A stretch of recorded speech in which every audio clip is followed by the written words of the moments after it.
backstage here at the show. Well, that all went horribly wrong. Right, let's forget the intro video. I clicked the wrong tab and I cut myself off, and I'm just sat here thinking, oh no. Good evening, everybody. Good evening, everybody. Hi there. Thank you all for joining us tonight live on the church Facebook page. Many thanks to everybody who supported us through this time. It's been absolutely wonderful. If you're watching us on Catch Up also, thank you. It's a wonderful bit of a gift, this, the Catch Up TV, that we can go back to these events. You're going to have a lovely evening tonight. Now, I'm not too familiar with Keith, but I have met Angie. I've taken one of her workshops, and I know she's a very strict, very demanding, but a very passionate teacher. Yeah. Thoroughly enjoyed it. So I know with that sort of passion, whatever you do is going to be, get in there. Thank you. So, joining us tonight from lovely Tenerife. Absolutely, absolutely beautiful. Welcome to a sunny pool. Hi, So, everybody. Hello there. Aye. So the paranormal, it's one of these words often, it depends where you are and what you do. I mean, working mediumistically, I was stood there talking to somebody the other day, and somebody just appeared at the side, and to me that's totally normal. Yes. It's not paranormal. Absolutely. It's just like, oh, hello. You having an ear roll? It's normal to us, yeah. So, how did you embark on this paranormal investigations? Oh, yeah, sorry. That's got it's got a long history. I mean, before even Angie decided to develop her skills as a medium, she was fascinated with the paranormal, and I've watched programs on TV. And was absolutely enthralled by it. So, as a treat, I organised for us both to go on an organised go in a place called Valentine's Manor. Brilliant. In Essex, and it was organised very, very similarly to one of the programs. At the time, Most Haunted had like cult status in the UK. And it felt a little bit like Most Haunted. You had a medium. We did a walk around, and then we split up into teams, and we covered different areas of the mansion, used various technical techniques. And I remember being in one part of the building with the medium, and Angie was getting more information than him who was paid to be there. And that's the point when I said, I think you might think about doing something about this. And that's when we discovered that we lived about 5 or 10 miles away from Tony Stockwell, and she trained at Tony Stockwell's psychic studio in Wickford.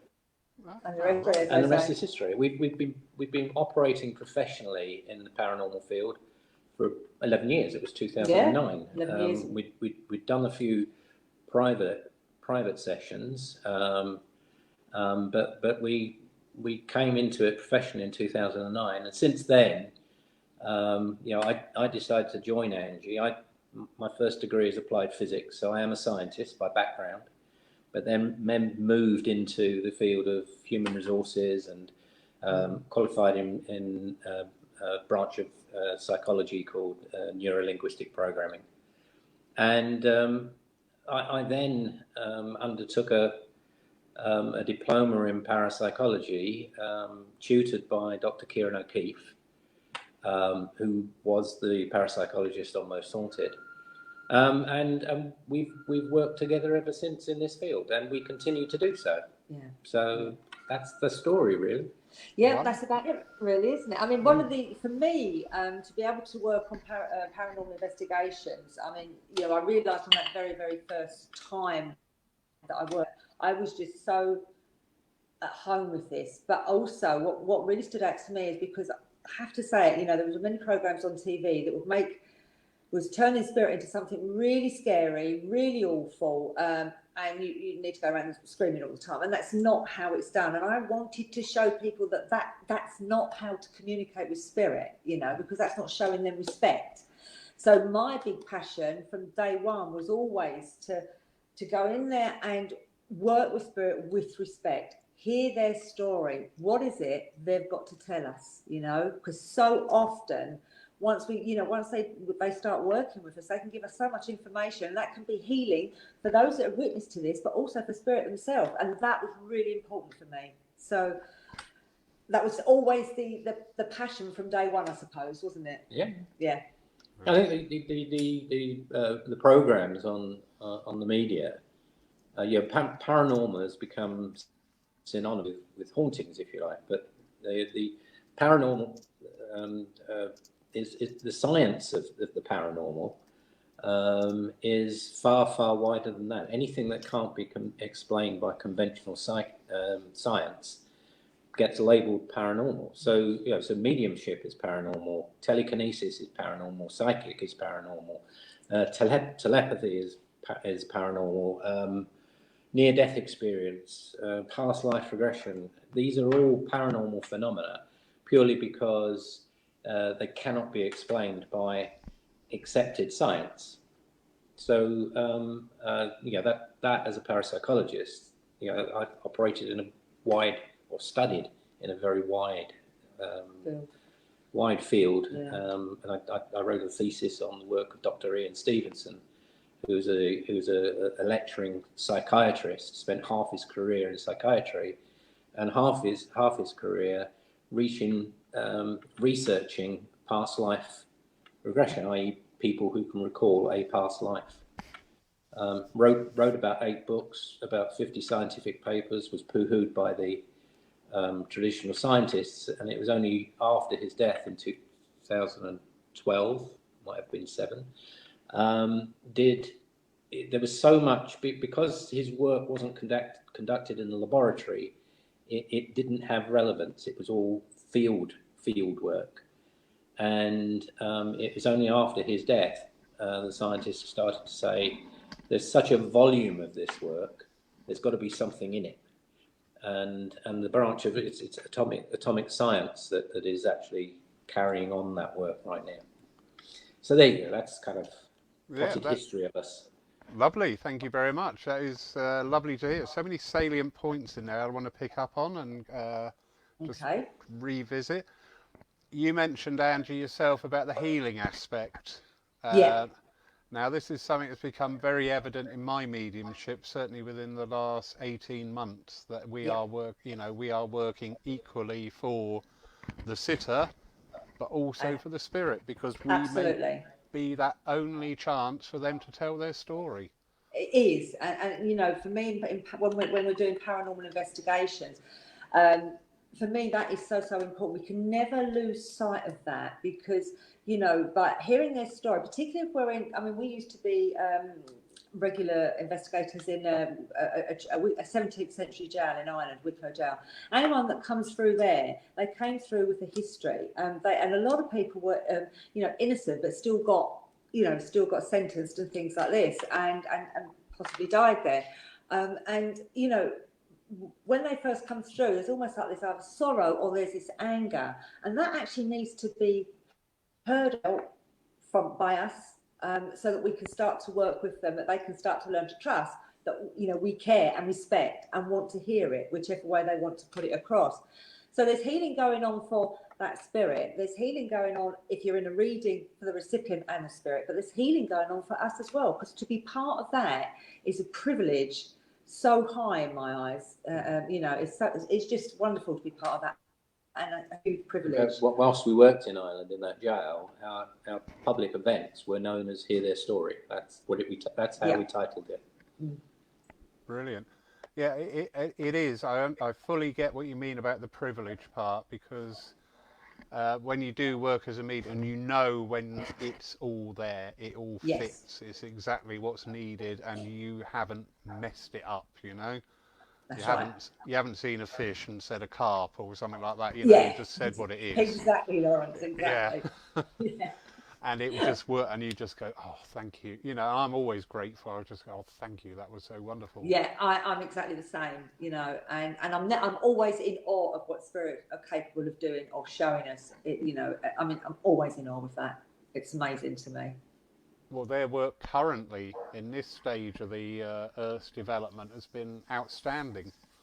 For people to be able, to break down suddenly this barrier of, oh, you can't do spiritual stuff on the internet. Well, actually, Exactly. you can. And actually, it works quite well. It works very well. It works Yeah. very well. And it's right now, it's what people need. They need to know that, that actually that when they're going through this, that their loved ones are watching over them, and they just, the services that you give and other churches give so much to people, especially if they're on their own. And I think it's amazing. I really do. So well done. Now, I think everything boils back down to love, but everything boils back down to healing also. Yeah. Yes. Healing is not just the laying on of hands, it's just talking, helping, being there, stepping back. Yeah. All sorts. Yes, absolutely. If there's one thing that's come out of this pandemic is we've discovered that there is a lot more possible online and on air than we ever thought possible. Very much. Yeah, I mean, there's loads of people who discovered that actually they could work from home quite happily, and there's so much that has become possible, and it wouldn't have been explored had it not been for this pandemic. Indeed. You may know her, Sue Townsend, down in Somerset Way. I believe I know the name. Yes, I do. Yeah. I Lovely have seen lady. Yes. She runs a small circle, and she put that online, and she said, wow. Wow, what's been happening with the online has just been wow. And Fantastic. They're inviting people in now to get readings to keep their working. So brilliant. Yeah. Well, Angie's you've been running your circle online. I've been running my development circle online, my group, and it's been absolutely wonderful. And again, Spirit has always shown that's what they can do when we tune into them. Yeah, and it's amazing. Absolutely. I remember here, very early on, I was fairly switched on and concerned about what was happening. And I moved the chairs just to start bringing a space in between people before it got mandatory and before we were then finally shut. And somebody actually said, oh, well, do you think Spirit will still be able to talk to us now we've got this gap here? And I'm thinking, really? Yeah. Really? They that can do it. But it's an interesting lesson, isn't it? Because we limit Spirit with our mind. Absolutely, we do. Absolutely. Because it's something I would learned years ago. If when we're in our early stages, we say, "Well, I trust Spirit, but I don't trust me." And somebody actually turned around and said, "So don't trust you. You're not putting your trust in Spirit because Spirit is the one that's saying, I trust you, and I want you to work for me." And that made it completely different because there's no way I'm going to turn around and not trust Spirit. I would trust them before I would trust anybody. So, apart from my husband, obviously. But, absolutely. Well timed. Lovely. But no, so, that is important. It's that, just putting our trust totally in and getting our mind out of the way. Yeah. And so I know we're digressing a little bit, but I have nobody but 2 cats to talk to all day, so I'll take every opportunity.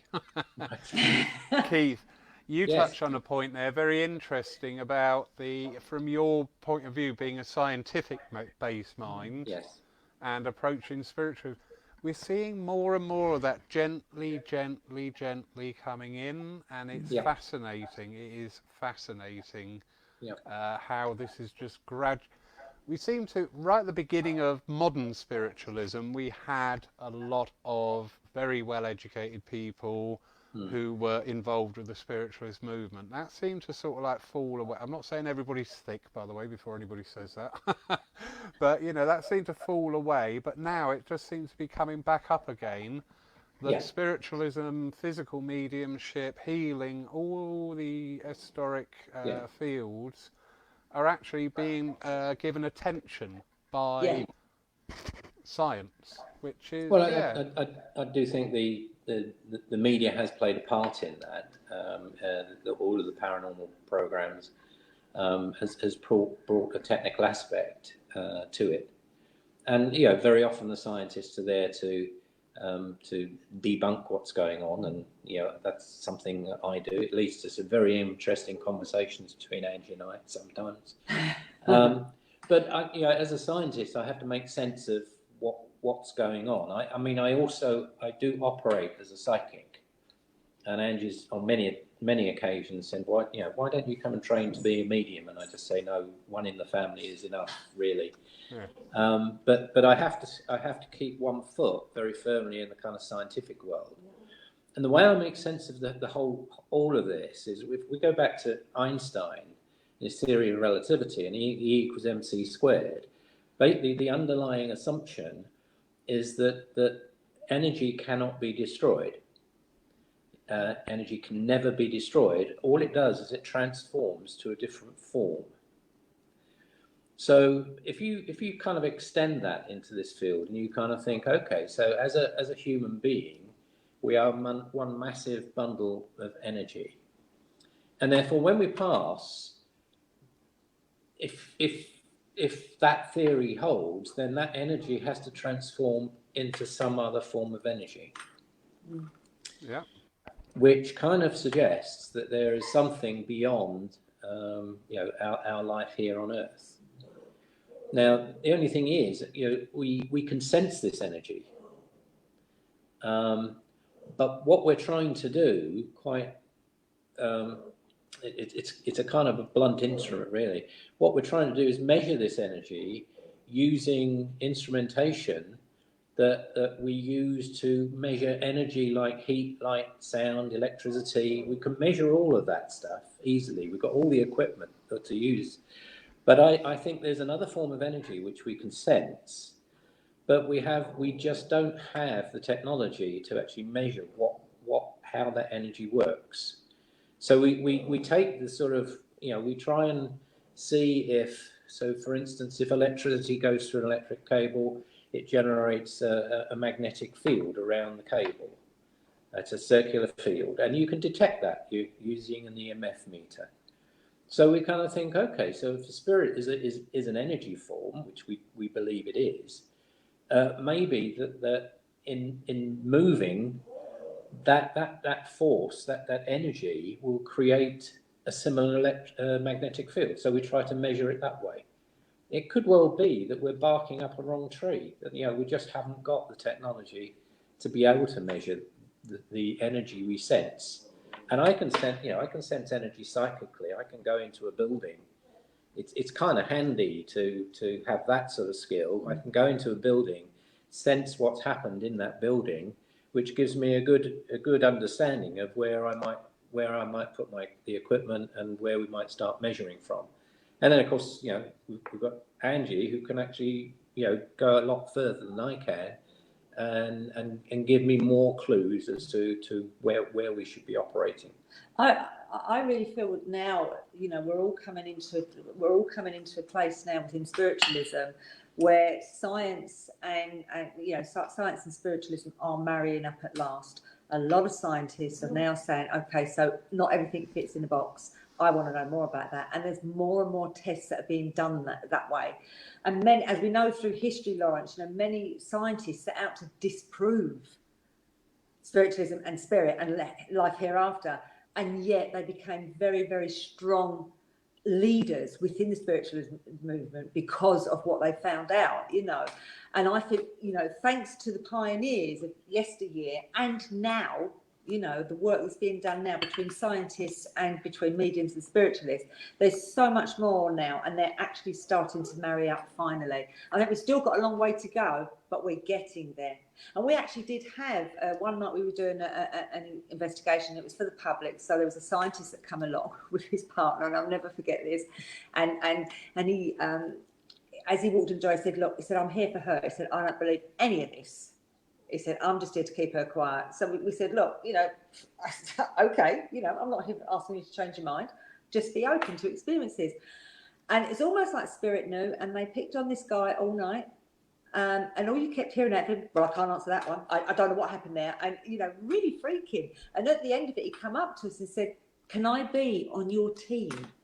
Can I join on your team?" Because he said, "I cannot explain anything that I've seen here tonight." But of course, obviously, you know, hubby has to do that one. We've already got one of those. We've already got one of those. But yeah, he was so, you know, he kept himself, we came in with a very close mind, but after experiencing one thing, it kind of opened him. And I think why I'm saying that is, it's, you know, I think there's more and more of this happening now between the scientific evidence and spiritualism, and they are blending and joining. Still got a way to go, but it's getting there slowly but surely. Most definitely. I was reminded once I went to a wedding, and the bride, who was a psychiatrist at Broadmoor. All right. I hadn't met her in a professional capacity, I hasten to add.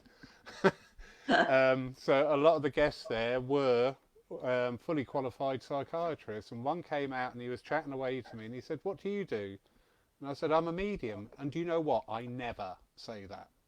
I never introduced myself. And the person I was with looked at me and I thought, oh. And he went, "How interesting." He said, "Because we're mapping," and he got into this deep conversation and said, "We're mapping the brain, and, you know, we're finding out about 98% of what each part of the brain does." And he said, "But we can't explain some things." And I said, "And you think an external influence is at work?" And he looked at me and just nodded.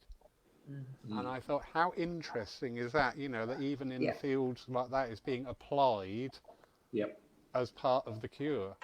But back to the wonderful paranormal. Yes. You do a lot of work out in Ireland, is that correct? We slowed it down a little bit because we were spending like half our life there and half in the UK, so it got a little bit, so we slowed it down. But we do go over every year. We did for 6 months live there because it just got a bit silly. We were the first people to introduce you know, live paranormal experiences for the public in Ireland, and you know, the year we did that, which was 2009, everything went really crazy. And we ended up moving across there for about 6 months, which was fine because I've got family over there. And then we kind of thought, you know, we still had a home here in Tenerife, and I remember being in Ireland in the middle of winter, thinking, hang on a second, there's something wrong here. We would normally spend our winters in Tenerife, and here I am in Ireland. Right. So we started kind of spending a week a month. And then we just kind of moved back a bit. But we were there last year in October, and we would have been there this year, but for the pandemic. We were invited to go across. I mean, we've done a lot of television work there, work on radio, and a lot of the media. So we've been fairly well known there. But last year we were invited to do something called the Big Scream. Which is in northern Dublin, which is quite a deprived area of Dublin, but it just so happens that that's where Bram Stoker lived, the author of Dracula, and they wanted us just to investigate the world that Stoker lived in paranormally, to see if we could uncover any clues to, you know, how he got his inspiration for his writings. Yeah, and it was an amazing investigation. We learned so much, so much. And as I say, I've got family over there, and when we went home with what, you know, the evidence that we found, and obviously what the historians give us afterwards, my cousin said, "I never knew any of that existed." You know, and they'd been brought up there. So, you know, it wasn't something that had been touched on very much, but it was amazing. Right. And again, you know, we've had so many fantastic investigations over there. Quite spooky, a lot of them. We've done a lot of the haunted. There's 3 castles, which is known as the Haunted Triangle. There's a place called Lapp Castle, a place called Charleville Castle, and Kinnety Castle. And we've covered all 3 of them. I mean, Lapp Castle we've been at about 5 times. Charleville Castle definitely twice, maybe 3. We only once went to Kinnety Castle. It's very interesting because Kinnety Castle, their main business, because they're basically a hotel, their main business is weddings.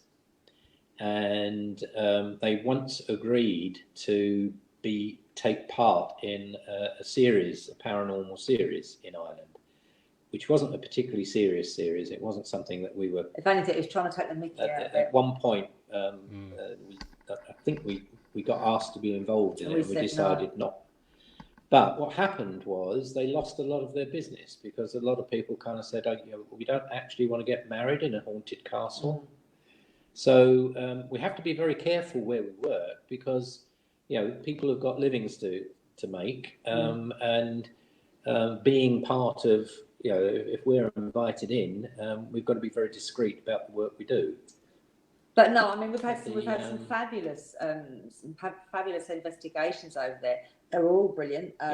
What was interesting within Kinnety Castle, we were with the team that we were with at the time, and it's called Irish Ghost Hunters. And we all get on really, really well. And yet, the minute we all started working there, because we were there for like 24 hours, the minute we started working there, we were absolutely at each other's throats until we came off of the land. Literally, until we drove out and got off. We were... Well, one of them actually got in his car, blew his top, got in his car and went. Never like that. None of us are ever like that.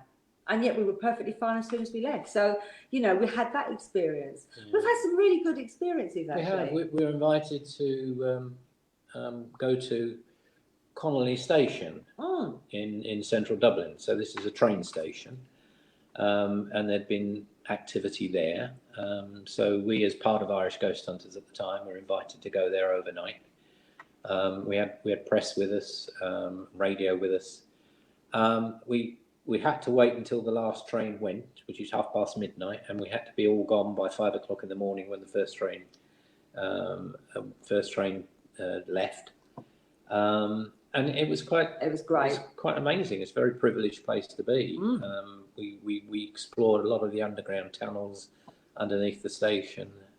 It's a bit like I guess Connolly Station is a bit like, I don't know, Waterloo Station in London, something like that. So it's quite a privilege to be asked to go there. And we did have a great time and a lot of evidence. I mean, very rarely... It played quite a large part in the Easter Uprising, which was about 102 or 3 years ago now. But I mean, we're very rarely, when we go somewhere, it's very rare that we don't get activity. We're very lucky. One of the, I have to say, it's one of my favourite places. It's hardest to get to, and Keith hates it, but it's the Hellfire Club on Dublin Mountains. Now that is... It's a horrible place. Keith. Whereas me, I'm kind of like, I just want to get in there and work more and more and more with them. But it is a derelict building. We know it was a den of iniquity. It's got quite a nasty history to it, as all the Hellfire Clubs have. And there's still a lot of stuff that goes up there. Still a lot of people that go up there to do what they say is dark arts. Never seen that, so I wouldn't know about that. But what I do know is every time we go there, it gets quite lively, and it can keep us going on our feet until about 6 o'clock in the morning. So, we can be going there. We set up tent, we get everything organised and have a hub and things like that. The only problem is that the access to the Hellfire Club is only by foot. Oh yeah. So there is a small car park off the road. But you've probably got about 40-minute climb to get to the Hellfire Club, and when you're taking a lot of equipment up there, it's not the easiest place to. And you can't get signals up there. It's difficult to make a telephone call. Some of the equipment never works, so it's a difficult place to work. But it's great. But we've been there several times. Did a live radio program over Halloween there. that was a fascinating evening. We Right. in that one there was I remember Angie was doing a demonstration, a demonstration of mediumship at the jail that we used to work at, Wicklow Jail, and at the same night. So we had to get straight in the car to go to the Hellfire Club. The program was already running by the time we arrived, and I was listening to the program as we were driving towards the Hellfire Club.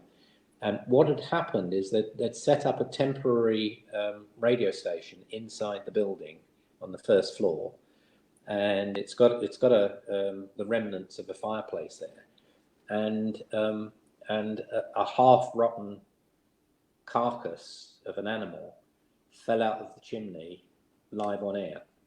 Ooh. And we were invited to explain this. It was not a nice. It was not.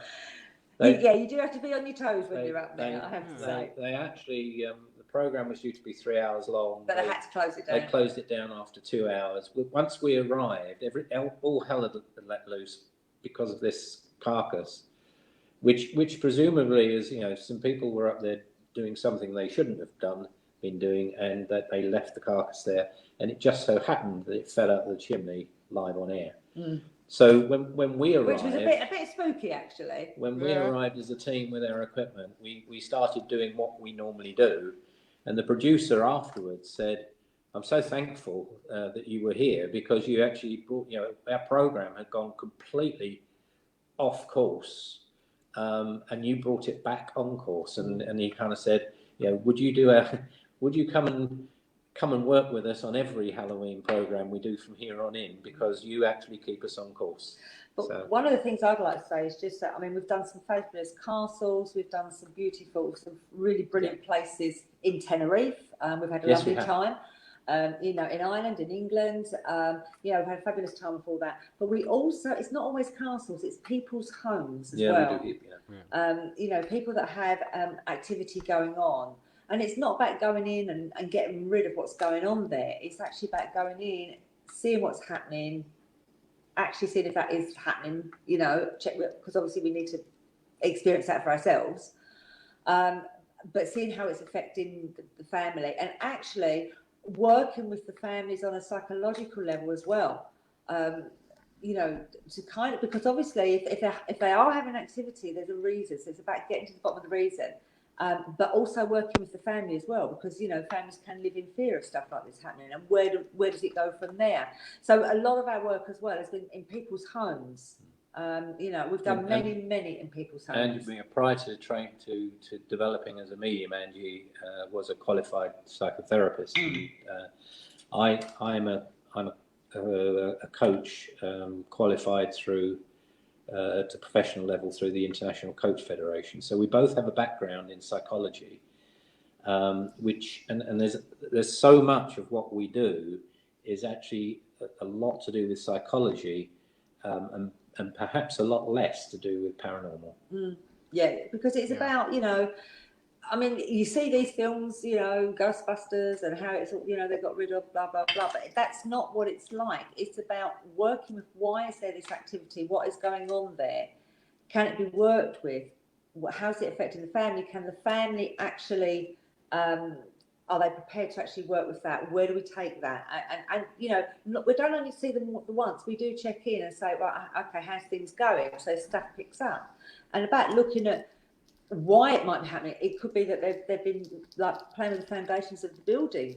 There could be changes that's going on. Anything at all like that can affect and set something off. And it's just about working with that. So that's close to my heart as well, helping others to kind of sort that stuff out. So we do a lot of work with the public, but where someone's life is being affected because of something that's going on in their home. Whereas when we do events with the public, obviously there's a fee they pay to come and work with us.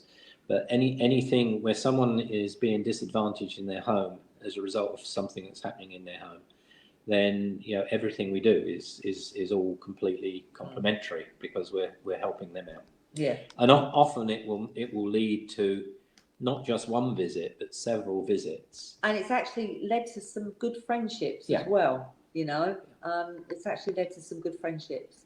One of those particular cases was showcased in a television program in Ireland that we made, and it still gets shown today, called Unexplained Ireland. Part of the program was based in a place called Leetslip Castle, which is owned by the Guinness family. That had never been explored paranormally until we came along. But the other part of the program showcased a case where we were asked to go into a home and help the family resume a normal life because something was going on in their home. And we're still friends with, good friends with that family to this day. Yeah. Interesting. A few times I've been asked to do a home visit. I must say, the majority of the times it's not been the home, it is actually the people. And nine times out of 10, it's their inherent mediumistic ability. Yeah. Absolutely. I always remember there was a mother and daughter, and when the daughter said, "He even sits in the car behind me," I'm thinking, no, he doesn't. Yeah, I think I know what's going on. And then her mother stepped in from spirit saying, "I was a medium." I said, "Your gran was a medium?" She went, "Yeah." Oh, well, guess what, love? Guess what Granny left you? Yeah. You said something about one of the castles. Now, you piqued my curiosity because I have a little interest here and there. You said about the castle that you went to and everybody got really fractious and everything. Yeah. And you actually said it wasn't until we got off that land. Yes. Do you find a geographical location can have that? Yes. Thank you. Yes, I'm not mad. Absolutely. Very often we've done like I can remember one investigation and they was having this huge amount of trouble with like paranormal, what they class as trouble, and they said, "But I don't understand it. The house is only 7 years old." And I said, "But how old is the land?" Yeah. The land holds things, and it when we pass over, if we loved a house, that we're part of that. That's our love, our bond, and everything else. We're part of that. So it's not necessarily the house; it's the land. And we also did an investigation again in Ireland. Highly active house, and still active to this day. But we suspected that it lay on a landline. Ley line. And I actually installed a ring of copper around the. I using the divining rods on their garden, I could actually plot out the line of the energy which went through a corner of their house. So I actually intercepted that line with copper rods and electric cable to divert that energy around the house and then resume. And unfortunately, they had a very overactive dog who pulled all the rods out, but that's another story. But it was beginning to. It was a way of instead of that energy going through the house, and because spirits will always search for energy because they have very little energy themselves in order to show up. So any natural source of energy they will naturally gravitate to. So something like a ley line, which is an energy line, will be something they will gravitate to. If there's an underground stream, flowing stream, they will naturally gravitate. You'll find that there'll be activity around that sort of area, and it's purely because there's a natural source of energy to tap into. So I've even explored with, I remember going out and getting yards and yards of electric cable and hammering copper rods into the ground and trying to divert this energy around the house rather than through the house. And we did, after a number of visits, it did calm down. But again, a lot of what we did was about psychology. Very often, if there's an end source, a spirit in the house, there's a reason for them to be there. normally because they used to live there. Or they've worked there, but they would have a connection with that land. Either in that house or that used to stand on that land. So that they're actually perfectly entitled to be there. And that's what we believe quite strongly. And very often the activity is all about wanting and needing some kind of acknowledgement that it's okay for them to be there. And that's why they show up. So a lot of the work we do is about helping the family or whoever's living or working in that location to acknowledge their presence. And once their presence has been acknowledged, very often the activity just goes away. Yeah. Very, very true. Whenever you're working with spirit, I always say to people, you're in control. Absolutely. You've got to set the boundaries, because a lot of the times spirit hasn't got that conception of their impression or their effect on That's right. those that they meet. So love the part about the underground streams as well, because I always remember Roehampton Park up near the hospital there. There's a pub, and it was reputed to be a very haunted pub, but it had a myriad of underground streams under it. And I never, this before I came into spiritualism, but I was sat there for about 2 minutes going, I don't want to be here. I don't want to be here. I don't want to be here. So, But of course, if there isn't a natural source of energy there, then you could find, the spirit, the presence of spirits there may have actually nothing to do with the building. But it's just a highway for spirit. They've just transported in using a natural energy source. So then it all gets a bit confusing, because you can actually have people who have no connection to where you are, and so to try and unravel that sort of story becomes more difficult. I mean, when you have energy like that, like a stream, like a river, or anything like that, it is a highway for heaven. Really, that's what it's called. Because you know that they can come through, and it's just about accepting that. But if a family lives there and stuff's happening, we've got to be able to try and explain that to them, and the best way that can be worked with. Because I'm a strong believer that spirit were there before we were. What right have we got to come in? And but if they are affecting people's lives, that's a whole different ballgame. That's a whole different story. So it's about working out for the best way for spirit and for the family. Yeah. A couple of questions coming in. Okay. I know you know this gentleman, Jamie. Oh, hi, Jamie. So, have you ever investigated Corfe Castle? No, we haven't actually investigated it, but we have walked up there and felt. We were on the track of investigating Corfe Castle. We were in contact with the landlord at the Greyhound pub. That's right. Place. Yes. But we never quite got to go into Corfe Castle. But I think it's because of the National Trust heritage. It's very, very difficult to get into National Trust properties. But it has to be said. I mean, I do know that there is a legend that this lady she walks the grounds around there. I've never seen that. I've never experienced that. But when you go through by the castle, it has got an eerie feel. It has got an eerie feel. So there's a lot of stories there that need to be told. Definitely. We have done in the Dorset area. I mean, of course, the Dorset coast is rife with stories of pirates and smuggling.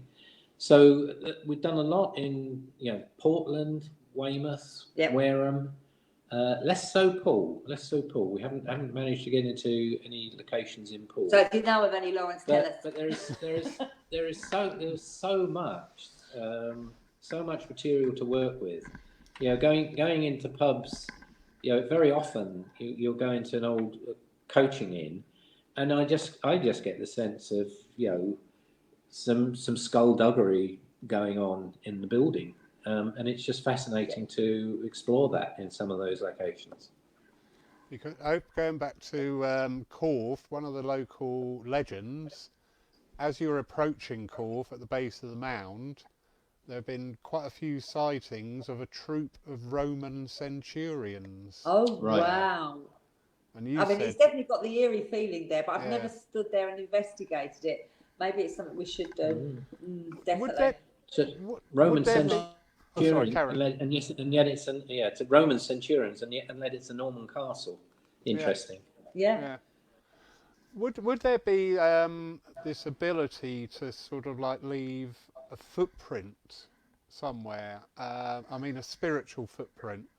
You know, From if us? if every day I came down here and wound that clock up, when I'm gone, would that impression of me still be? It wouldn't actually be Yes, me spirit doing absolutely. it. Absolutely.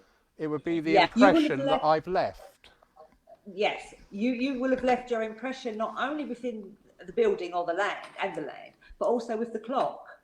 You know, so there's two things here, because if you're lovingly winding that clock every day, then you know part of you is with that. You know, and a medium 100 years up the road from now can turn around and say, I know that there was a guy here. I know that he run a spiritualist church, and they, you know, that your energy will be there. And you know, when we're all spirit, you know, we're going to pop in and see places that we were attached to, that we loved, that was part of us. You know, so yeah, very much you're going to be there. And that's a psychic energy as opposed to anything else. So for instance, when people see ghosts, very often the manifestation is not a spirit. It's actually a manifestation of psychic energy that exists within the fabric of the building. Right, but we do need to be careful there, because Do we? yes, we do, absolutely now. Because So we're not communicating. While we're going to a break here, no, all I was going to say was, yes, there will be that psychic element. So, and a lot of people can go in there and you know, like if you like, fledgling mediums can go in and they will pick up that energy and pick up a story from that. But let's not forget, we can go as mediums, we can go above that, and we go, you know, and we can pick up on actual spirit that's in there. But So a lot of, I mean, when we were in Kennedy Castle, two of our team actually saw. And this is what always fascinates me as a scientist. They both saw exactly the same thing at the same time, and that was a full body monk. of a monk, and he went down the staircase into where what used to be the dungeon is now. And I would trust both of them. We knew them, and so I would trust both. It was a full body apparition. They both described exactly the same thing at the same time. And when you get two people seeing the same thing, you kind of think, okay, I start to believe this. But that was a ghost. It wasn't an intelligent spirit that a medium can communicate with. It was a ghost, difference. And it's almost like it's replayed as a film. So you won't be able to connect with that energy because it's not intelligent, but it's there. But there will be intelligent spirit there as well. And often it's the psychic energy within the building that produces this effect. But there will also be spirit there as well that are intelligent, and that can obviously, as you know, Lawrence, will give evidence and messages. But lesser mortals like me wouldn't be able to connect with it. No, absolutely. Pamela Wilson asks, what kind of equipment do you take with you besides the cameras? Okay. Pamela, I have to tell you about this one. It's my favourite, and Keith's going to have to explain this, because when it comes to describing more scientific stuff, I'm not the person. So the Ovulus. Now, I love this machine. So what is it? So So we take a variety of equipment, which is designed to measure, magnetic field. We have temperature gauges. We have a thermal imaging camera, so we can actually see hot spots and cold spots, which often can happen within a space that has that sort of energy. But we also have something called an Ovulus 5, I mean, we also have cameras. We have infrared webcams. We have a 4 webcam security system so that we can monitor different areas. We've got a mountain that we can take along. But Angie's favourite little bit is a little box called the Ovulus. Now, this I have to preface this by saying this is something that's been made by a human, and what it does is it senses the changes in the environment around this little box, which could be temperature, humidity, magnetic field. It's a variety of. It tracks changes around the box. And then what's happened is that it internally programmed into the box, and obviously this is a human being, the pattern of the changes is linked electronically to an internal vocabulary of about 2,000 words. All right. So what happens is you set the box going, and whatever's happening, it might come out with a word. So let me give you an example. We were doing an investigation, and I had connected with a lovely. It was in the 17th century, and I had connected with a lovely lady who lived there and who passed there. And I said, I had the box with me, and I said, I'm not sure if her name is Anne or Annie. I couldn't quite work it out, and immediately it came up Annie. And not only does it say it, it prints it. So you can't be under any disillusion as to what's being said. So that's one thing. I can remember another time when we were using it, and there was a lady that was around the table, because this was a seance that we were holding in the jail, and there was a lady sitting around the table, and I said, come and show how intelligent you are. Where is this lady from? And she was an American lady, and it came America. So, there's been a lot of times when it's absolutely spot on. It's manufactured in the States. It's brilliant. It's manufactured specifically to be used in paranormal situations, whereas most of our equipment has completely different uses. And we have to say, as in many areas of this sort of work, this is for entertainment purposes. But the critics of this piece of equipment says it's just a random word generator. Now, if it was simply a random word generator, then if you were working with it for an hour and you looked at the words that came out, then you would probably, statistically, you would get less than 5 of those words would be relevant to what was going on in that room at the time, first session you were conducting. So what Angie does on certain occasions is she actually makes a note of the words that come out and which words were relevant to what was happening in the room at the time. And she will regularly get a hit rate of something like 30%. Now, statistically, if that were a random word generator, 30% relevance would never be possible. So there's got to be something scientifically going on in that box that has relevance to what goes on. And can I just say, at one point, I decided to conduct this test because we had our old Ovulus and we just bought a new one. And I was doing a circle, and we had both of them on this nut. So I wanted to see, again, me testing, do we get the same words coming out on these 2 different machines? So we've got 2 here, let's try it. And I was gobsmacked because on one of it went holy, on the next one it went Bible. And it's like, okay, I'm a believer, and that for me was phenomenal. We do carry a mountain of equipment, but just to finish off the answer to Pamela, who asked the question, I remember I've spoken to many people on the question of equipment, and when you go into this sort of field, if you're interested in it and you want to buy 1 or 2 bits of equipment, there's lots of very cheap bits and pieces, ghost meters and stuff like that. And what I've learned is from some of the best investigators I've ever met, have a smaller range of equipment, but buy the best you can possibly buy. Yeah. So don't buy a little cheap camera. Buy the best camera you could buy, because you'll get better results. If you're doing a sound recording for electronic voice phenomena, I talk to radio stations about it and said, look, if you were out in the field doing an interview, and you wanted broadcastable quality recording, what would you use? And 100% of them said, I'd use a Zoom.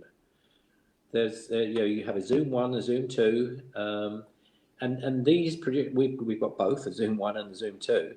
The H2 Zoom produces, it's only a tiny piece of equipment, but it produces CD quality audio. So, rather than, it's better that you have 2 or 3 pieces of equipment, but the best you can get, than lots of pieces of cheap stuff, because that is just gimmicky. Yeah. And I don't. A lot of people have apps on their phone, which they buy, and I have to say I'm a big skeptic of apps. So we have a thermal imaging camera. They're very expensive. They're used in the construction industry and the electrical industry as fault finders. They cost a lot of money, but apparently, 50 quid, you can put an app on your phone that does the same job. Yeah. Well, I'm sorry, I don't believe that. One of the things that I would say, though, just my views is, having equipment, and as Keith quite rightly says, get these things and don't get too many, but don't allow them to take over what you're actually experiencing within your own senses, because this is your equipment. Use that as well. Your senses are your equipment. You can then use whatever equipment you've got to kind of try and get that to see if it's you are right in what you're feeling and all of it. Well, you are right in what you're feeling, but let's see if your equipment will marry up. But don't put it in place of, and that is really, really important. Work on your senses. Very true. Very true. Lovely Eddie Rathbone. So, I wish I'd worn my glasses. Okay, so he says, good evening, Eddie. The question: once you've done an investigation, what do you do with any findings? Well, depending. Sometimes what we do is obviously we give back the findings to the people that to do it. Sometimes they don't mind advertised, and put up. But a lot of the time it's like, no. Yeah. So we have to be very careful. So if we're working in a private residence, then the findings go to them. If we're working with a lot of the time, if we're doing a public paranormal investigation, the findings, because people are going to come spend the night with us, and then they're going to go off and do what they do, and then back into their lives.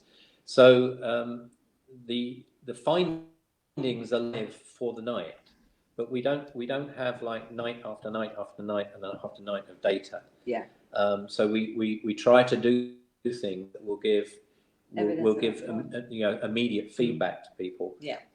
Rather than something we take away. We will do that. If someone's commissioned us to do a piece of work, we can go take that away. I can go through all the videos. I can go through all the audios, and see if I can anything, but we would tend. I don't have mountains of data. Yeah. But we go professionally under the name of Paranormal Troubleshooters International. We're on Facebook, and the last time we did a presentation like this, I was asked if I could upload pictures and videos of some of the stuff we've done in the past. So if you go onto that account, there's loads of pictures and videos. There's one video, and it's like the best piece of concrete evidence that we've ever got in 11 years of work. There's one piece of video. It's only about 80 seconds long. It's taken at Wicklow Jail, and Angie's involved in that. That one video is the one piece of evidence, the best piece of evidence in all of our 11 years of work. Now, can I say what it is? Yeah, you can describe it. Okay, so what it is I decided when we were working in the jail that I decided in my infinite wisdom that I was, because they had matrons, and they had, obviously in the jail you had matrons for the children, the sick and things like that, and they obviously had the prison guards and everything else. So in my infinite wisdom, I thought, I'm going to dress up as a matron, because I know I could get hold across that, and I wanted a big bundle of keys on me so that, you know, the sound that they would be used to, and we put a night vision camera basket that I carried down. So, And, you know, and you were wired for sound. and I was wired for sound, and so we went down into. Well, Angie went down on her own in the dark Yeah. into the jail. The rest of the team were up in a control room where we could monitor her movements. Yeah, so I was in there, and I tuned in, and I had this lovely young lady, but I felt another spirit coming in, and I felt as though he wasn't quite so friendly, let's put it that way. And I do remember thinking, I've done so many investigations in this place. If they want to get their own back on me, now is the time. And I always remember I thought that. And all of a sudden, I heard this bang behind me. So I said, oh my God, you know. So what happened was I thought, I'm going to turn the light on to see what's going on, because I really felt them so strong behind me. And unbeknown to me, because I'm in pitch black, I'm lifting my hand trying to find my torch. And what we got on camera was the torch moving towards me, so that I actually couldn't find it, you know. Wow. And we've got it on camera moving towards me. And I remember that as well, because it was the most beautiful lady I communicated with. I know this gentleman came in afterwards, but she was absolutely gorgeous. And she worked in what used to be the laundry, the room where I was then. They called it a schoolroom, but it was actually originally in the jail a laundry. And she worked in that laundry. And when I came upstairs, after I'd done what, you know, the sitting on my own, across my knuckles was red raw, like I'd had my hands in water all the time. So that's on that Facebook page, and with that piece of footage ended up in national newspapers. We were on breakfast TV explaining, and it did go. It was Halloween at the time. It was fun. So this is what people wanted to hear. I'm sorry, one more time, the name of that page? Paranormal Troubleshooters International. Troubleshooters. I'm just popping it up in the comments box so people can And go if and have a look. anyone wants me at all, I'm on the Angie Freeland Psychic Medium page. If they message me on that. Okie dokie. One last question. Quite a few people are asking, and I've lost it. There you go. What's your take on orbs? Right, okay. Yeah. What's your take on orbs? They definitely exist. How long have you got?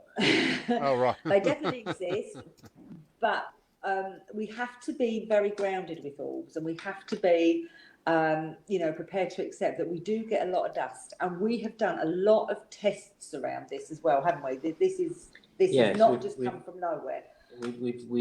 I've spent out. If you want to see what dust looks like, if you go into a darkened bedroom and have a camera with an infrared camera, and then beat the bed, and then watch, and then you can see what they look like orbs, but they have. So I have spent literally hours watching pieces of dust, so that when we're working, and on the page you'll see lots of pictures of pieces of dust on the Paranormal Troubleshooters International page. So I wanted to get a sense of how dust moves, and it moves in a very characteristic way. So if we're in a situation where we're filming and we get something which might be looked as an orb, you know, it's better if it's on a webcam as opposed to a still, but I can tell by the way it's moving whether it's dust or not. The other thing is, if there's a still, a lot of people have kind of said, well, it's got to be an orb because I can see a face in it. Well, no, absolutely That's what they might not. Want to see. It might be what they want to see, Yeah. but that is an example of a psychological Power of the mind.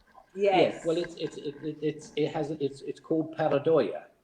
So it's a bit like, if you're sitting in the bathroom, as you do sometimes, and you look at the floor tiles and you see a face in the floor tiles, you don't say that's a spirit. That's kind of we are wired psychologically to try to make sense of something that doesn't make sense. So if you're seeing an irregular pattern, we are wired to try and make sense of it.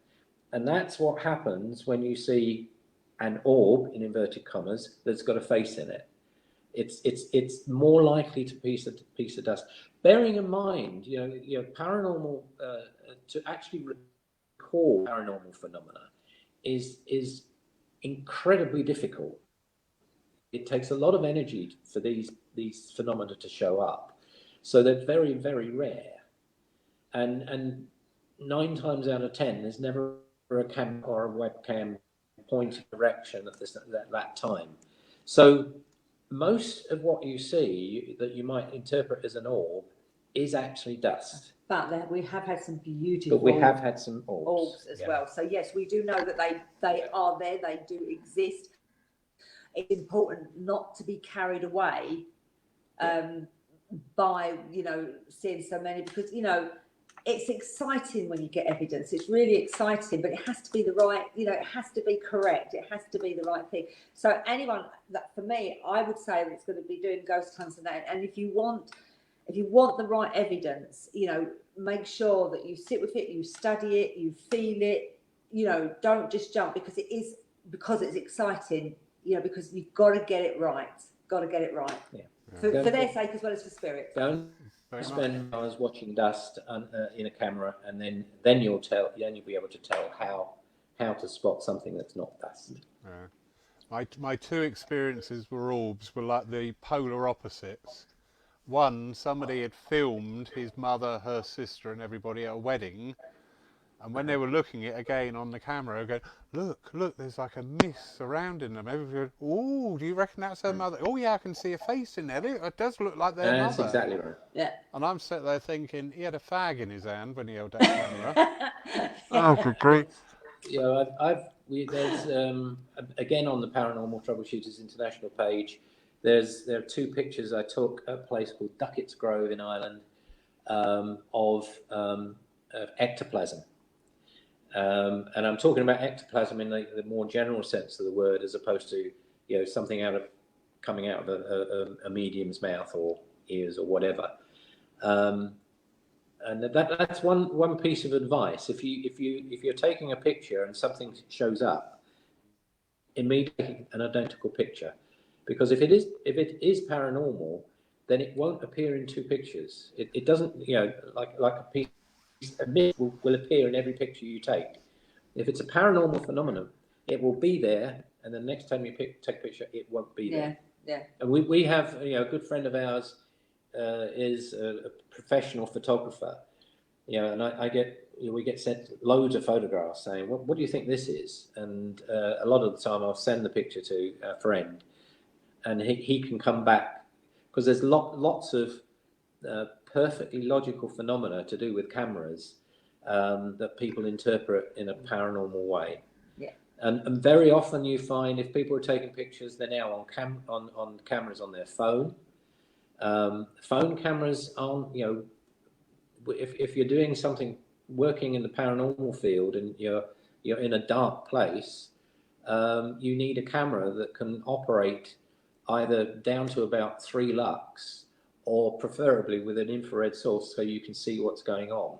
A camera in a phone is not built to operate. But what's inside of the camera is a piece of software which says, I can't make sense of what I'm seeing here. So what the software does is fill in the gaps. And then you look at the picture and you kind of think, what on earth is that?